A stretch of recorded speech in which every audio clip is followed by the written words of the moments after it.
கோவை நவ இந்தியா பகுதியில் உள்ள ஸ்ரீ ராமகிருஷ்ணா கலை மற்றும் அறிவியல் கல்லூரியில் ஓணம் பண்டிகை கொண்டாட்டம் திருவிழா போல கோலாகலமாக கல்லூரி வளாகத்தில் நடைபெற்றது. கேரள மாநிலத்தின் பாரம்பரிய பண்டிகையாக ஓணம் பண்டிகை உள்ளது. இந்த பண்டிகையானது வரும் செப்டம்பர் 5ஆம் தேதி கொண்டாடப்பட உள்ளது. இதை முன்னிட்டு கோவை நவ இந்தியாவில் உள்ள ஸ்ரீ ராமகிருஷ்ணா கலை மற்றும் அறிவியல் கல்லூரியில் ஓணம் பண்டிகை மாணவ மாணவியர்களுடன் கோலாகலமாக கொண்டாடப்பட்டது. நிகழ்ச்சிக்கு சிறப்பு விருந்தினர் SNR அறக்கட்டளையின் தலைமை நிர்வாக அலுவலர் மகேஷ்குமார், ஸ்ரீ ராமகிருஷ்ணா கலை மற்றும் அறிவியல் கல்லூரியின் முதல்வர் சிவகுமார் ஆகியோர் தலைமை வகித்து விழாவை துவக்கி வைத்தனர். இதனைத் தொடர்ந்து கல்லூரி வளாகத்தில் ஓணம் பண்டிகை கொண்டாட்டம் களை கட்டியது.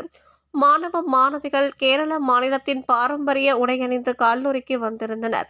மகாபலி மன்னரை போல் வேடம் அணிந்திருந்த மாணவர் செண்டை மேளம் முழங்க அழைத்து வரப்பட்டு கொண்டாடினர். தொடர்ந்து மாணவிகள், பேராசிரியர்கள் கல்லூரி வளாகத்தில் போட்டியிருந்த அழகிய பூக்கோளத்தை பார்த்து மகிழ்ந்ததுடன் மாணவிகளின் திருவாதிரை களி நடனத்தை கண்டு ரசித்தனர்.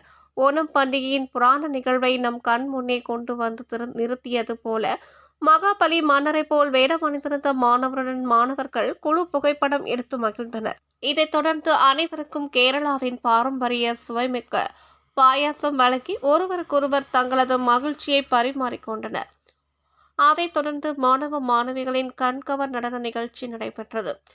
இதில் கல்லூரி மாணவ மாணவியர்கள் அனைவரும் நடனம் ஆடியது கல்லூரி வளாகம் முழுவதும் விழா கோலத்தோடு காட்சியளித்தது என்பது குறிப்பிடத்தக்கது.